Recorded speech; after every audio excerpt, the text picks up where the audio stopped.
तीन भुवन में सार वीतराग विज्ञानता शिवस्वरूप शिवकार नमः त्रियोग समारिके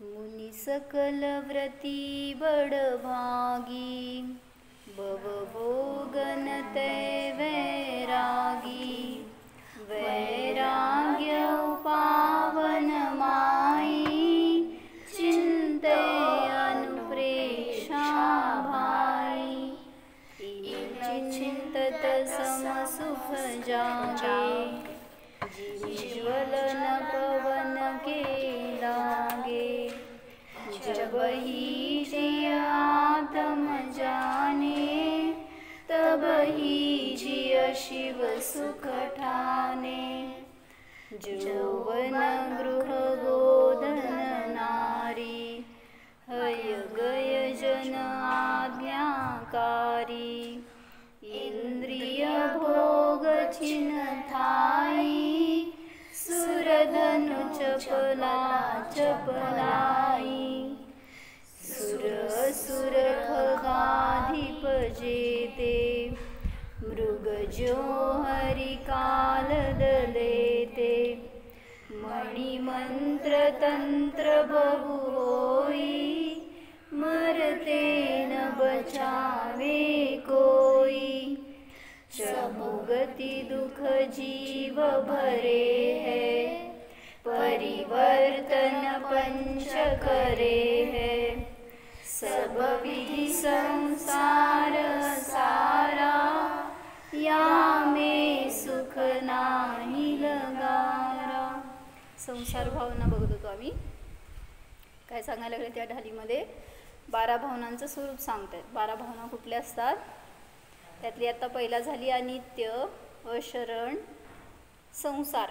तिसरी भावना चालू आहे. कुठले कुठले 3 सांगा.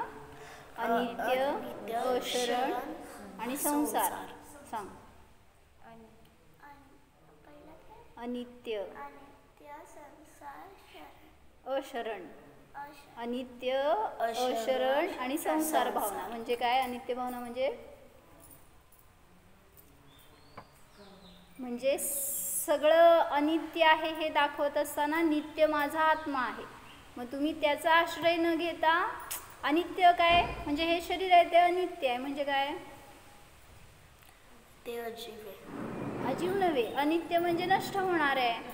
हां, म्हणजे काही काळासाठी स्थिर आहे, कंटिन्यू किंवा शाश्वत राहणारं नाही आहे, त्याला म्हणायचं अनित्य. जसं तुम्हाला लाडू खाताना आनंद आला. कधी आनंद येतो? किती वेळ येतो? किती खाल्ल्यावर येतो? कधीच संपत नाही असा असतो का? का? एक सॅच्युरेशन असते ना, बास 4 खाल्लो बास, त्याच्यानंतर नाही खाणार. म्हणजे आंबे किती खायचे? आंबे आवडतात ना? सॅच्युरेशन नसतं आंब्याला. किती आंबे खायचे? मग एक खाल्ल्यावर बास वाटतं ना एक शेवटी. म्हणजे काय सांगायचं आहे? ते आनंद संपणारा आहे, त्याला म्हणायचं अनित्य, क्षणिक. म्हणजे बाहेरची कुठली वस्तू आपल्याला नित्य सुख देणारं नाही आणि ती वस्तूच नित्य नाही आहे. मग सांगायला अनित्य भावनेतून की नित्य माझा आत्मा आहे, माझा स्वभाव आहे. मग त्याला जाणलं असताना आपल्याला त्या नित्य सुखाची प्राप्ती होते. म्हणून अनित्य भावना सांगितली की तू स्वभावाला जाण, जे की शाश्वत तुझ्याजवळ राहणार आहे. जरी तू कुठल्याही गतीत गेला तरी सुद्धा तो स्वभाव सुटणार नाही. दुसरी सांगितली अशरण भावना. म्हणजे काय? की तू शरण कोणाला जातोयस? म्हणजे काय म्हणायचं की आपल्याला जर मरण समोर आलं, तुम्ही म्हणता ना जिनेंद्र रचनामध्ये ती देवशास्त्र गुरूंची जयमाला आहे ना, त्यातला आम्ही घेतलं होतं लास्ट टाइम. काढा, तुम्हाला काढायचं का? शुद्ध ब्रह्म परम 89 नंबर पेज आहे. त्याच्यामध्ये पण 12 भावना घेतलेत ना. मग त्यातलं आम्ही सगळं घेतलं होतं मागच्या वेळी. त्यात काय सांगितलं? झूठे जग के सपने सारे झूठी. किती मिळालं का नाही? 89 नंबरचं पेज आहे ना, ती जयमाला आहे वर. त्याच्यात दुसरी तिसरी लाईन आहे.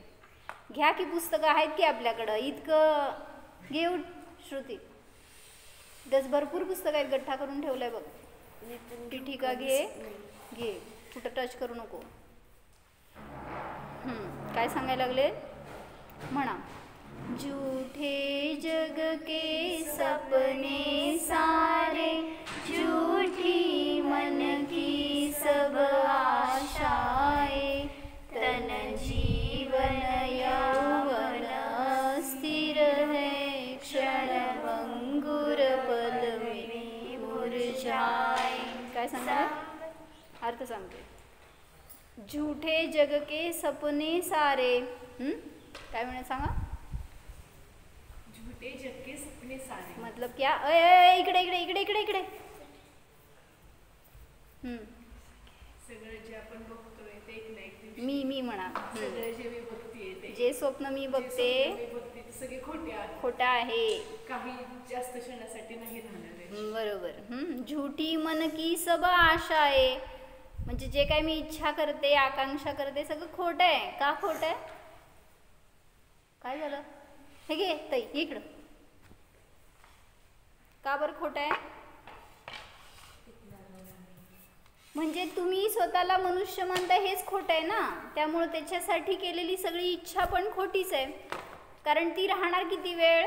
समजा जसं म्हटलं ना, एक मनुष्य असतो आणि त्याला तो घर बांधत असतो. काय म्हणले आत्मजा?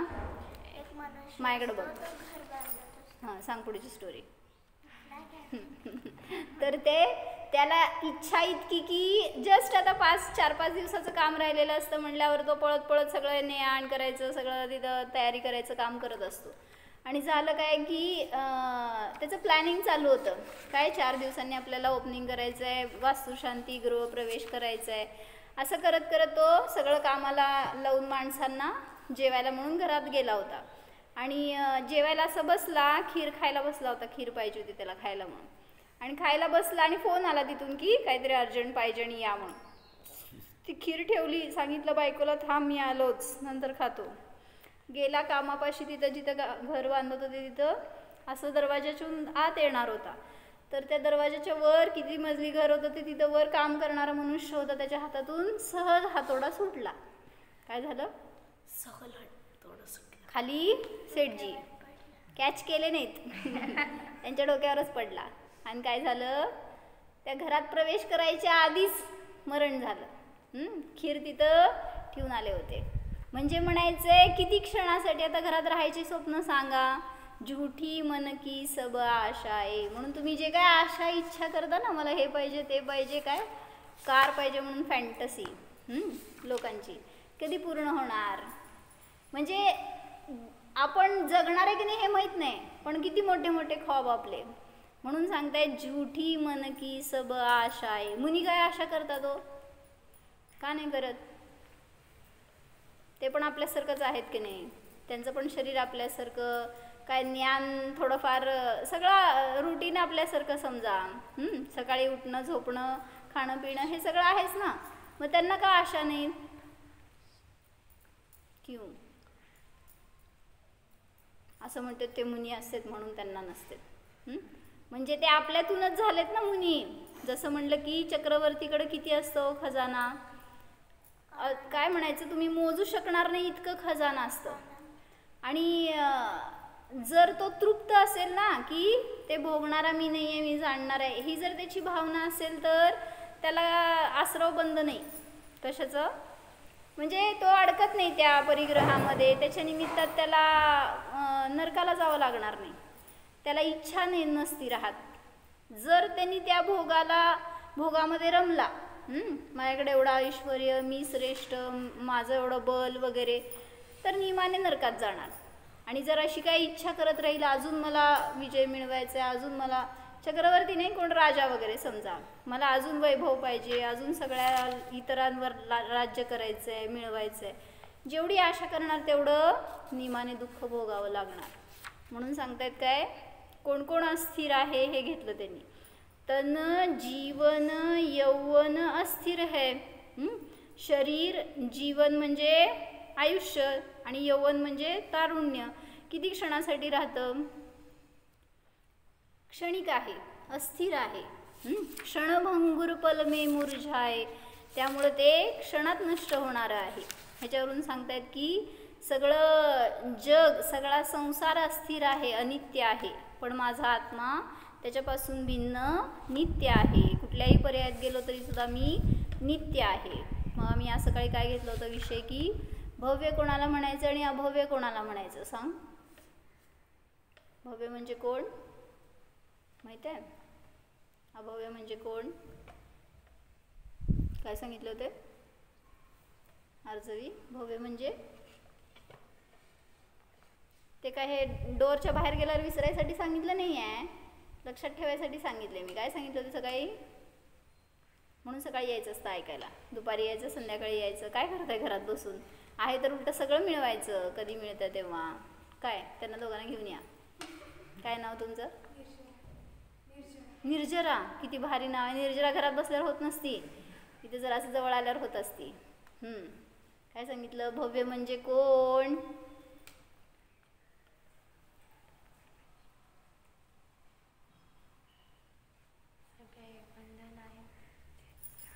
ज्याला मोक्षाला जाण्याची शक्ती आहे, योग्यता आहे, त्याला म्हणायचं भव्य. आणि असे अनेक जीव आहेत ज्यांच्यामध्ये मोक्षाला जाण्याची शक्तीच नाही आहे. आता समजा आपण इथं 5-7 जण बसलोय ना, 10 जण जेवढे असतील असं, तर त्याच्यामध्ये एक जण असा की भव्य असेल, एक जण असा की अभव्य असेल. म्हणजे विचार करा की स्वाध्यायच करतोय, ज्ञान ध्यान तपस्या करतोय, तरी सुद्धा एक जण मोक्षाला जाईल, एक जण जाऊच शकणार नाही. अशी त्याच्यात पात्रताच नाही आहे.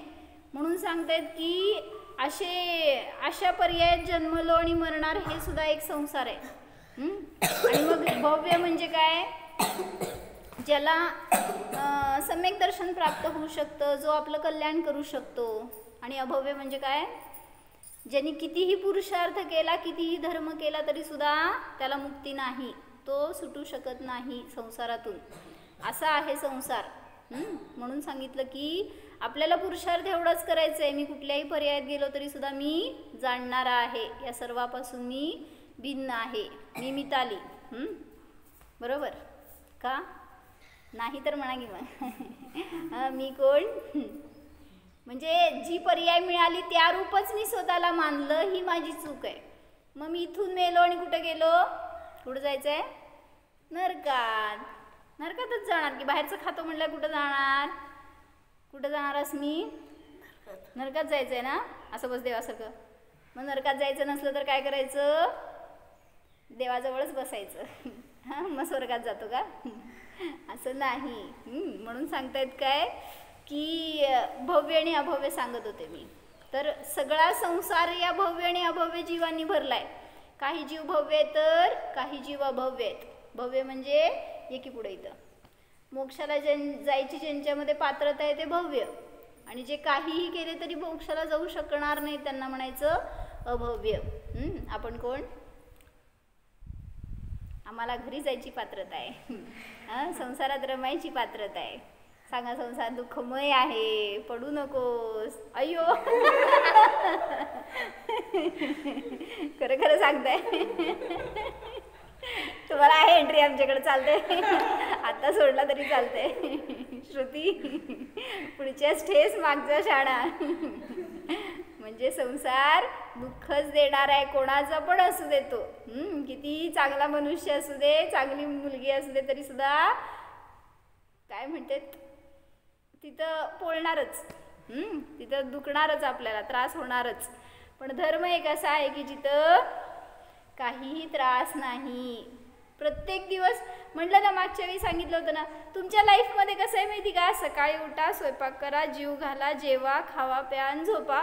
परत दुसऱ्या दिवशी उठा आणि परत तेच करा. तेच आहे का नाही? हो म्हणा. आणि आमच्याकडं रोज नवीन डे आहे, माहीत आहे? कारण रोजचं रुटीन वेगळं असतं आमचं. म्हणजे एकतर प्रवचन काय वेगळं मिळतं ऐकायला, कोणी येतात ते सानिध्यामध्ये विद्वान येणार, त्यांच्याकडनं काहीतरी नवीन शिकायला मिळतं.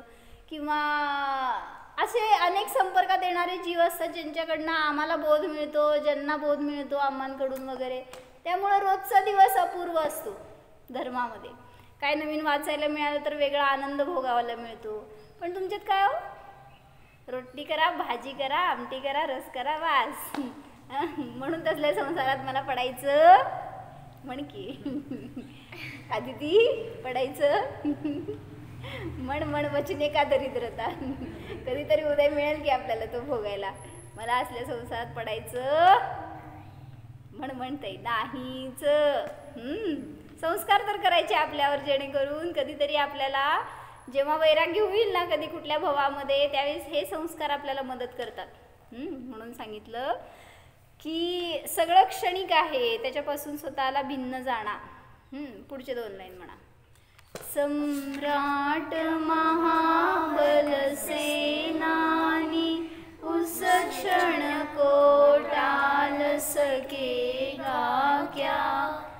अशरण मृत काया में हर्षित निज जीवन डाल सकेगा क्या. ट्रांसलेट कर मादिती. सम्राट महाबल सेनानी उस क्षण को टाल सकेगा क्या. अशरण मृत काया में हर्षित निज जीवन डाल सकेगा क्या. म्हणजे काय? हिंदी समजते ना? बोला.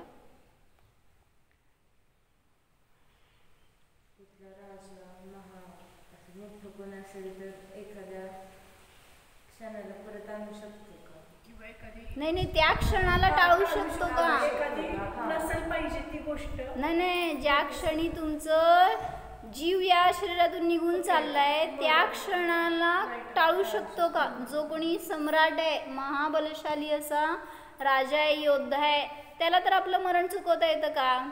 जसं सांगितलं सिकंदर होता ना. कोण होता सिकंदर? तुमच्या जगातच होता. कोण होता? राजा होता एक. तो पण भरपूर त्यांनी पराक्रम केले होते, भरपूर वैभव प्राप्त केलं होतं. तर त्याला जेव्हा काहीतरी असाध्य रोग झाला शरीरामध्ये, भरपूर पैसा कमवला होता त्यांनी, भरपूर वैभवशाली होता, त्याचं तेवढं बलपड होतं. आणि नेमकं काय झालं, जेव्हा मरण समय त्याच्या जवळ आला आणि शरीरामध्ये रोग झाला, तर त्यांनी सांगितलं माझं सगळं वैभव होता आणि वैद्यांना बोलवा, माझा उपचार करा, मला बरं करा. काय पण होऊ दे, काय लागेल ते सगळं द्या, पण मला बरं करा, मला मरायचं नाही आहे. मग काय वैद्य, हकीम, डॉक्टर काय असेल ते सगळे इलाज केले, पण असं बोलते असं कर, पण काय झालं, ते काय त्याला त्या रोगातून मुक्त करू शकले नाहीत. मग त्यांनी अनेक प्रकारांनी उपाय केले पण फेल गेले. तर त्यांनी शेवटी काय सांगितलं माहिती आहे, म्हणून की इतकं मी पैसा कमवला पण तो पैसा मला एक क्षणाचं जीवन वाढवून देऊ शकला नाही. त्यामुळे त्यांनी मरताना सांगितलं, त्याच्या आरती जी निघणार ना सगळ्यांच्या समोरून, तर सांगितलं माझे दोन्ही हात बाहेर ठेवा, दोन्ही पाय बाहेर ठेवा, आणि माझं मस्तक सगळ्याला दिसू द्या असं ठेवा, कफनमध्ये जरी घातलंय तरी सुद्धा. का बरं? देख लो सिकंदर के हौसले तो आली थे, जब गया था दुनिया से दोनों हाथ खाली थे. असं कव्वाली आहे काहीतरी, हो ना. तर त्यात सांगितलं त्यांनी की सिकंदर जेव्हा मेला त्यावेळेस इतकं कमवलं, का घेऊन गेलं नाही थोडंसं पुढं? जायचं चोर कप्प्यातनं घेऊन, पण तो घेऊन जाऊ शकला नाही, शकत नाही कोणच. म्हणून सांगतायत की त्यांनी हे सगळ्यांना सांगायचं होतं, सगळे वैद्य माझ्यासमोर फेल आहेत, सगळे धन माझ्यासाठी फेल आहे या समयाला, जेव्हा मला माझं आयुष्य वाढवायचं आहे. त्यामुळं न धन कामाला येतं, न वैद्य डॉक्टर कामाला येतात, न हे शरीर मी जे एवढं पुष्ट केलं आहे तर हे सुद्धा कामाला येत नाही, कुठली औषधीसुद्धा मला वाचवायला समर्थ नाही. म्हणून सांगितलं काय, सम्राट महाबल सेनानी त्या क्षणाला टाळू शकतो का, जेव्हा की या मृत कायेमधून जीव निघून चाललाय, त्यामध्ये तो जीवन घालू शकतो का? कोणी असं म्हणेल तुम्हाला की तुमचं लाईफ मी वाढवून देऊ शकतो, काय करणार हो? डॉक्टरने सांगितलं की तुम्ही मरणारच आहे, आणि दुसरं कोणतं आलं आणि सांगितलं या माझ्याकडं, मी तुम्हाला लाईफ वाढवून देतो, तुम्ही काय करणार हो? बोलत नाही म्हणजे जाणारच.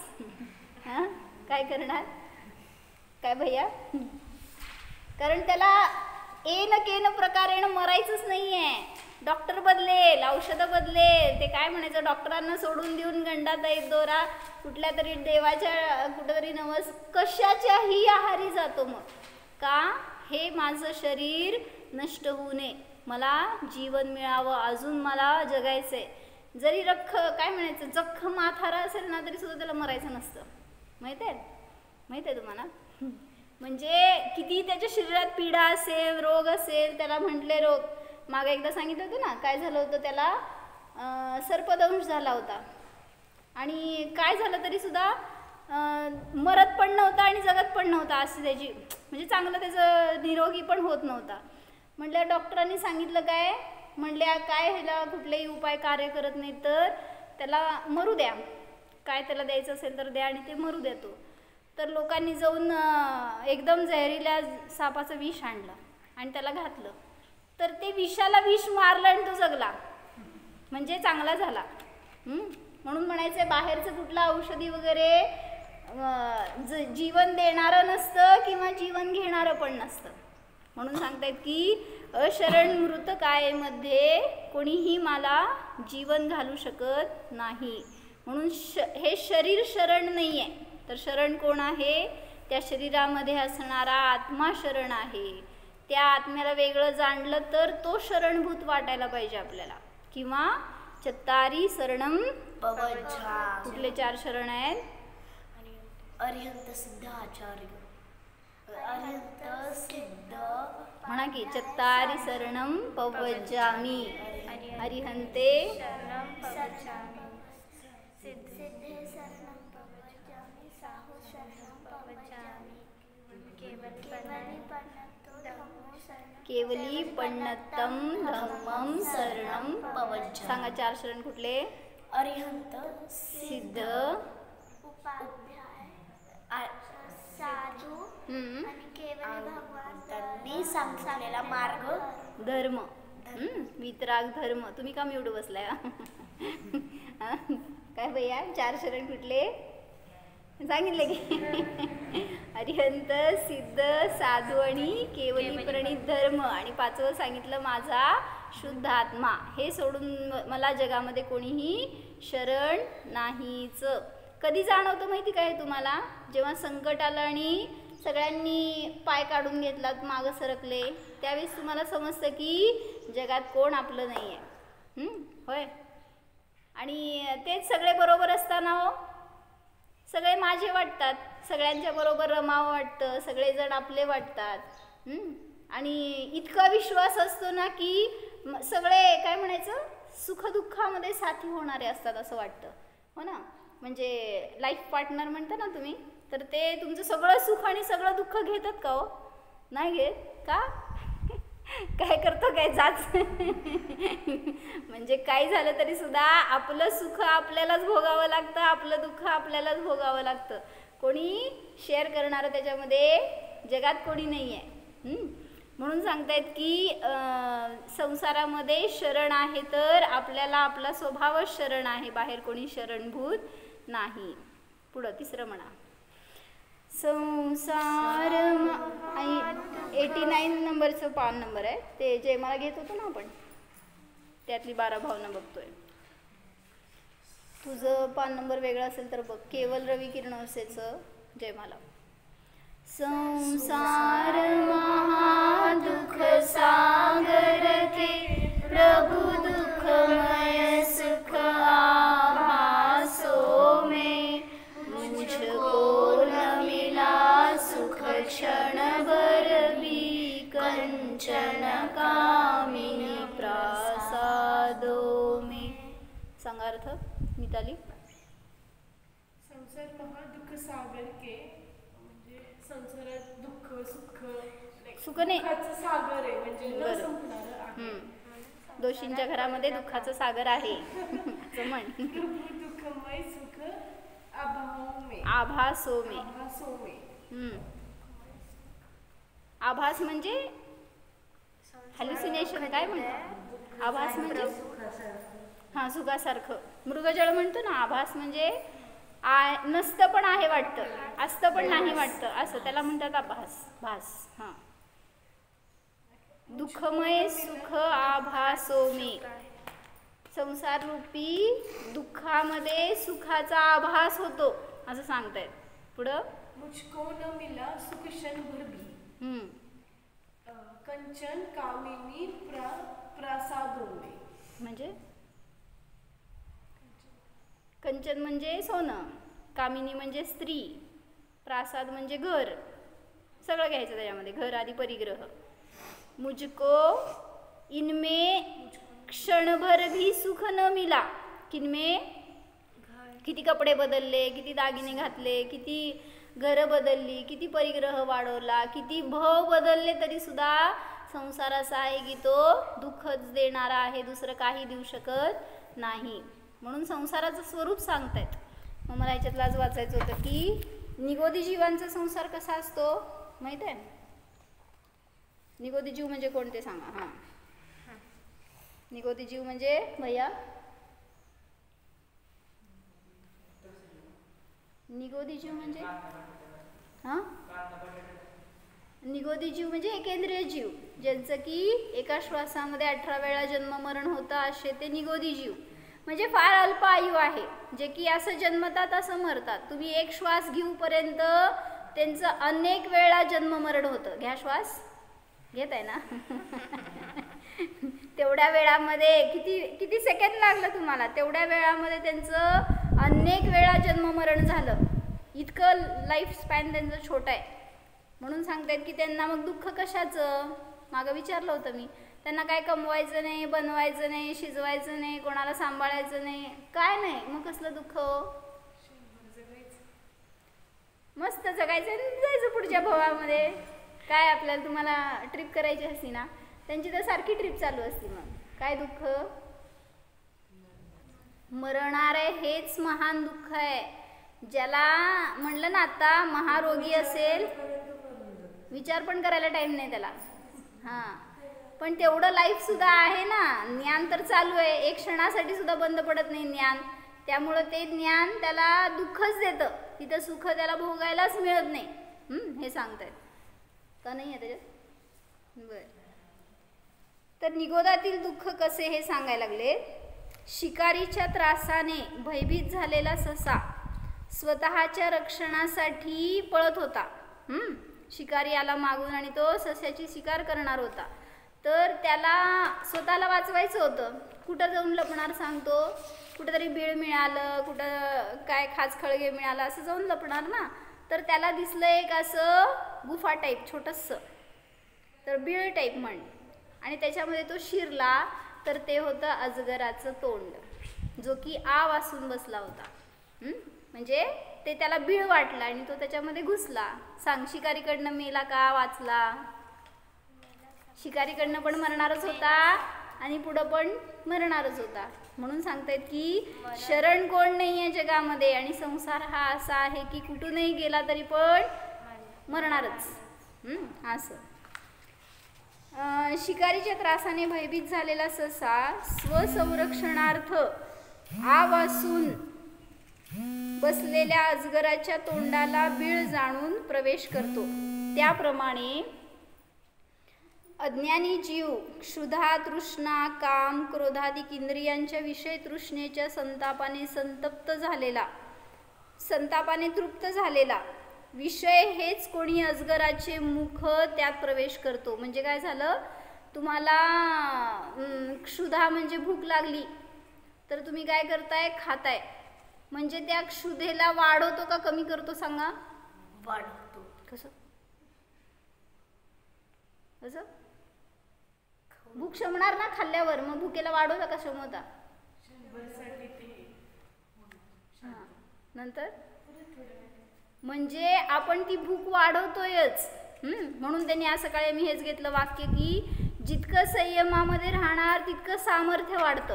काय म्हटलं दीदी?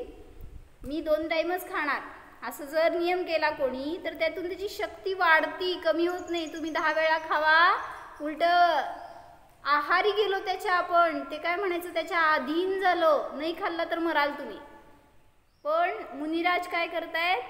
जाणून उपास करतात एखाद्या दिवशी ते, आणि त्याच्यातून ते आपली शक्ती बिल्ड करते, उलटं आपला स्टॅमिना बिल्ड करते, जेणेकरून की मी माझ्या शक्तीवर जगतो हे जाणता यावं, आहारावर शरीरावर जगतो असं नाही. म्हणून सांगता तिथं की क्षुधा तृष्णा वगैरे हे अजगराच्या मुखाप्रमाणे आहेत. तुम्ही त्याला शंभवायला गेला तर समजून घ्या उलटं मरायलाच गेलात, म्हणजे आपण आपली शक्ती घालवतोय. विषय कषायामध्ये प्रवृत्ती होणे हेच संसाररूप अजगराचे मुख आहे. यात प्रवेश करण्याने आपल्या सुखादींचा नाश होतो, निगोदात उत्पन्न व्हावे लागते. त्या ठिकाणी ज्ञान नसल्याने मृतासारखी स्थिती असते. अशा स्थितीत जन्ममरण करीत अनंतानंत काल निघून जातो. निगोदात उत्पन्न झाला असता त्याला आत्मा असून नसल्यासारखाच असतो. तेथे आत्मज्ञानाचा अभाव असतो, म्हणजे तो जीव आत्म्याला जाणू शकत नाही. का? निगोदातला जीव आत्म्याला का नाही जाणू शकत?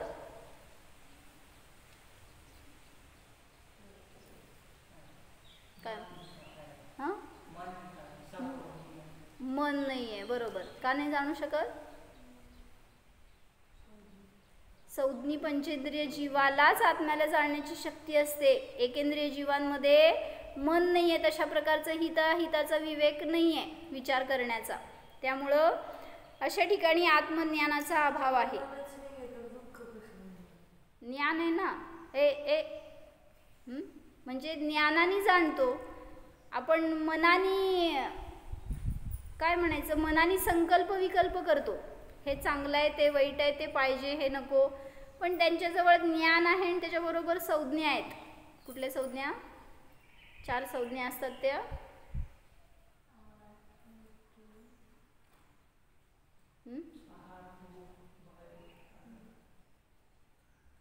आहार आणि भूक एकच की भैया? 5 संज्ञा करतो का काय आता?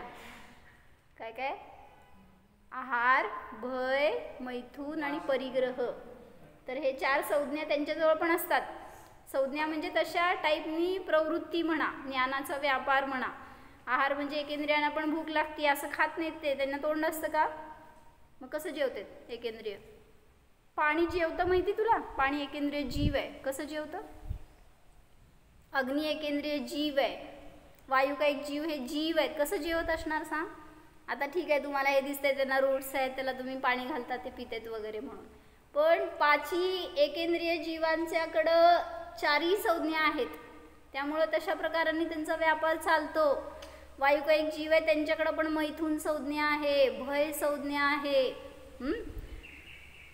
आता त्यांची प्रवृत्ती त्यांच्या अपेक्षेने असणार. भय झालं तर काय करणार हो? अग्नीला भय असतं माहित आहे? होय, माहित आहे तुम्हाला? कसं सांगा?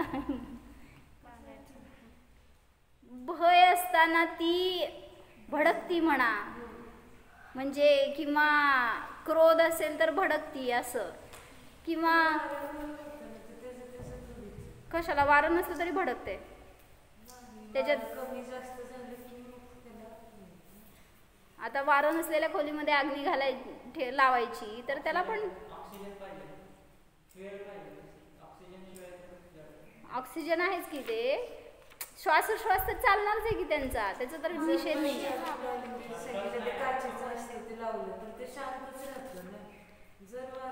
त्याचं मरण आलं त्याच्यामध्ये ना, त्यामुळं मेल्यावर ते काय तुम्हाला क्रोध दाखवणार? आता तेच सांगितलं ना परवा दिवशी की एक स्त्री होती आणि ती त्या घराला आग लागली होती आणि ते त्या आगीमध्ये अशी जळायला लागली की तिला बाहेर पडायला रस्ता नव्हता आणि तिचं तान्हं लेकरू होतं तिच्याजवळ आणि ते बाहेर काढायला मार्गच नव्हता. ती स्वतः जळायला लागली म्हटल्यावर अशी खिडकी होती घराला, त्या खिडकीतनं तिने प्रयत्न करून त्या मुलाला बाहेर धरलं, असं बाहेरच्या साईडला धरलं घराच्या बाहेर, आणि ती आज जळत राहिली पण ते मुलगा जळू नये ह्याच्यासाठी म्हणून. आणि मग काय ते सगळी लोक जमा होऊसपर्यंत तिचं शक्ती राहिली तोपर्यंत तिने धरलं. जेव्हा तिची शक्ती संपली ती पूर्ण जळून गेली आणि तिचा हात सुटला. त्यावेळेस लोकांनी खालनं झेललं त्या मुलाला. म्हणजे आगीचं हे रौद्र रूप, ह्याला म्हणायचं क्रोध म्हणा, किंवा काय परिग्रह संज्ञा, सगळेच त्याच्यामध्ये येणार. क्रोध मान माया लोभ वगैरे हे सगळे त्यामुळं प्रत्येक एकेंद्रिय जीवांकडे सुद्धा चारही संज्ञा आहे, त्याचा विचार आपण करत नाही. एकेंद्रिय म्हणजे फक्त वनस्पती काही जीवांना बघतो, त्यांचं समजतंय आपल्याला, ठीक आहे. पण बाकीच्यांचं, पृथ्वी काही जीव सांगा त्यांच्यामध्ये कसं, म्हणजे मी पण कधी चिंतन केलं नाही बरं का, आता तुम्हीच विचारलं म्हणल्यावर. पृथ्वी का एक जीवांचा आहार कसा असतो, काय जेवते पृथ्वी का एक जीव?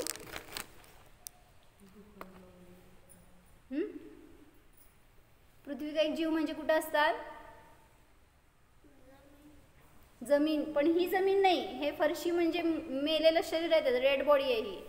मग जिथं पहाड असतील, जिथं खाणी असतील, अशा ठिकाणी ते जिवंत आहेत. आणि त्यांचं हे मृत आहे, हे शरीर आहे त्यांचं. जे काय जिथं आहे तिथून तुम्ही उगम स्थानातून वेगळं काढलं की ते मेला जीव. आणि जिथं त्याचं अजून स्रोत आहे, ते जमिनीशी अटॅच्ड आहे, तर तोपर्यंत त्यामध्ये जीव आहे. सचित्त म्हणली जाते, पण वरची भूमी आहे ती जीव नाही आहे, ते निर्जीव आहे. पण तिथं आतमध्ये जीव असतो, जिथं कुठं असेल. आणि मेन असं की काय आता म्हणायचं, माइन्स असतात ना, माहिती आहे ना माइन्स म्हणजे खाणी असतात ना. मग तिथं खाणींमध्ये असलेलं काय असेल, समज सोनं असेल तर ते काढतात. मग ते काढल्यावर संपल्यावर बुजवून टाकायला पाहिजे त्यांनी. परत परत काढत का राहतात, ते खोदत राहतात. परत अजून मिळेल असं नाही, तर तिथं उगम असतो त्याचा. त्यामुळं कालांतराने परत तिथं वाढ होती, परत तिथं मिळतं. माहिती आहे, जाऊन या एकदा सोन्याच्या खाणीमध्ये. किंवा ऑइल असते, किंवा असे सगळे जे काय काय म्हणायचं, मेटल जे काय असतात ते जे जमिनीतून मिळतात, ते सगळे खाणीतून आहेत. त्यांची उत्पत्ती तिथं, ते पृथ्वी काही जीव आहेत. मला सांग त्याच्यामध्ये चार संज्ञा कशा? पृथ्वी काही जीवांचं भोजन काय?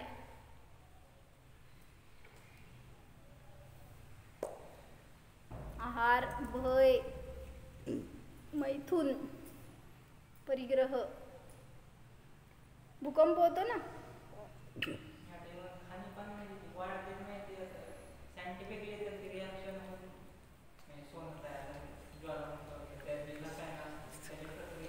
खाणी आहेत त्या. काय प्रत्येक ठिकाणी ज्वालामुखी असेल असं नाही, असं काही नाही. आता मेटल प्रत्येक ठिकाणी आहेत, अनेक ठिकाणी जिथं जिथं माइन्स आहेत तिथं तिथं अनेक ठिकाणी आहेत की.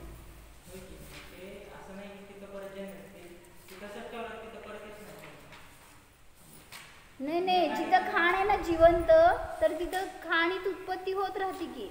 आता ते मध्ये आलं होतं एक न्यूज की त्यांनी 200 फूटपर्यंत खाली खोदल्यावर त्यांना मिळाली सोन्याची खाण तिथं. तर त्याच्या पुढं ते खोदत राहिले तर 250 फूटपर्यंत पण त्यांना तिथं ती खाण सतत मिळते, त्यातनं सोनं त्यांना. असं एक स्थान आहे. होणार की, तेच की. जर जिवंत असेल ना तिथं तो खाण ती, तर ते पृथ्वी काही जीव आहेत. त्यामुळं त्याच्यामध्ये वाढ होणार, ते घटणार, असं क्रिया दिसून येऊ शकते. नाही, ऐक की मी सांगायला की तुला.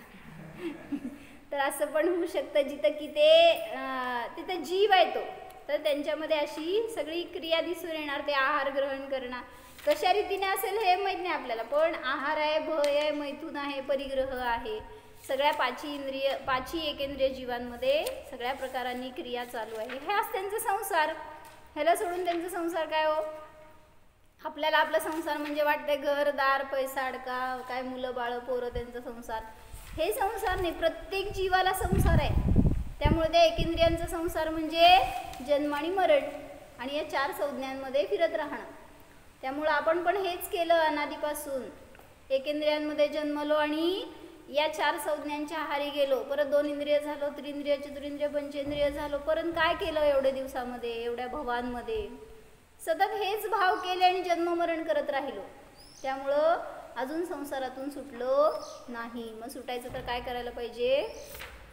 सगळ्या भवामध्ये गेलो तरी पण सुखाची प्राप्तीचा उपाय नाही केला. म्हणून आता मिळालं आपल्याला तसं उपदेश, तसं ज्ञान, तर त्याच्यातून सुटण्याचा प्रयत्न करायला पाहिजे. कशातून? या दुःखातून, या भवपरिभ्रमणातून. त्याच्यापासून मी वेगळा आहे हे जाणायला पाहिजे. त्रस जीवांमध्ये सुद्धा अनेक प्रकारचे दुःख आहे. ते सर्व जीवांनी अनुभवलेले आहे. दुःखाचा कोणताही प्रकार प्राप्त झाला नाही असे नाही. अस्मी, हातावर हात ठेव आणि बस. संसारात परिभ्रमण करीत जेव्हा याला अनंत पर्याय दुःखी प्राप्त होतात तेव्हा कुठेतरी एखादा पंचेंद्रिय जनित पर्याय प्राप्त होतो. म्हणजे अनेक पर्यायामध्ये दुःख भोगल्यावर कुठेतरी ही पंचेंद्रिय पर्याय मिळाली, त्यात त्याला यत्किंचित सुखाचा भास होतो. कारण पंचेंद्रिय जीव आहेत ते सगळे या विषयातून सुख शोधतात आणि मानतात सुख नाही आहे त्यामध्ये, पण मिळालं हे भास आहे त्यांना होणारा, आणि त्यामुळं त्याच्याच आहारी जाऊन आपण त्याच्यामध्येच रमतो. त्यामुळं चारी गतीमध्ये परिभ्रमण करत राहतो. पण चारी गतीमध्ये सुख नव्हतं, नाही, नसणार. पाचही इंद्रियांमध्ये, इंद्रियांच्या विषयांमध्ये सुख मिळणार नाही. त्यामुळे त्यातून काढायचा प्रयत्न करू नका. भोगायला नको म्हणत नाही, तुम्ही भोगता. सम्यक दृष्टी जीव सगळे भोगतो, पण तरी सुद्धा त्याच्यामध्ये मी भोगणारा नाही, जाणणार आहे ही त्याची प्रतीती असते, आणि तेवढं आपल्याला शिकायचं आहे. त्यामुळं लगेच सगळं सोडून द्या म्हणत नाहीत आचार्य. काय लगेच दीक्षा घ्या, खाणं पिणं सोडून द्या, व्रत उपास संयम करा, ह्याच्यानी घाबरतात लोक, धर्मापासून दूर जायला बघतात. मुनिभा म्हटलं की पहिल्यांदा काय दिसतं सांग, काय कळतं? मुनिभा म्हटल्यावर पहिल्यांदा भय कशाचं? एकदा जेवावं लागतं हे भय, सगळं जेवण सोडायचं. कसं सोडायचं? म्हणजे खायलाच जगायला का बिचारा हे कळत नाही. म्हणून त्यांनी विचारलं की तुम्ही जगण्यासाठी खाता का खाण्यासाठी जगता हो? काय जगण्यासाठी खाता का खाण्यासाठी जगता? सगळे म्यूट. म्हणजे आपलं चाललंय असं की जगावं लागते, त्या मुनिराजांना साधना करण्यासाठी, त्यासाठी ते खातात, पण आपण खाण्यासाठीच जगतोय. सकाळी काय खायचं, संध्याकाळी काय खायचं, उद्या काय खायचं, सगळं हेच चाललंय ना विचार. त्यामुळं सांगतायत की त्याच्या आहारी जाऊ नका, त्याच्यातून तुम्हाला सुख मिळणार नाही. मग ही सगळी संसार कथा आहे. 4 संज्ञांच्या जो आहारी जातो तो नियमाने संसारामध्ये भरकटत राहतो. हो जाणा.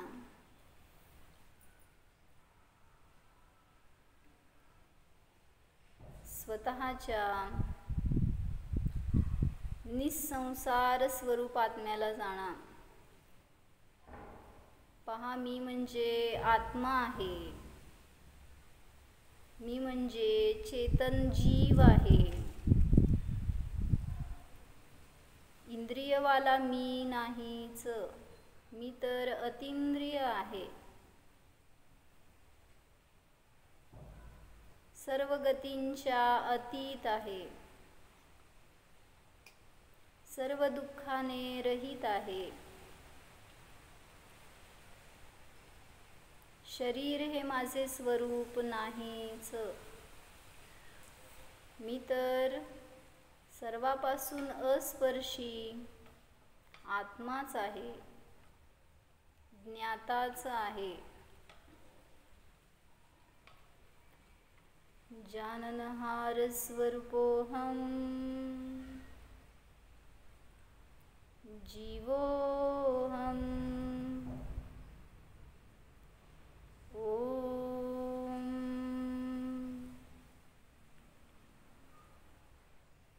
विसर्जन. नमो अरिहंताणं.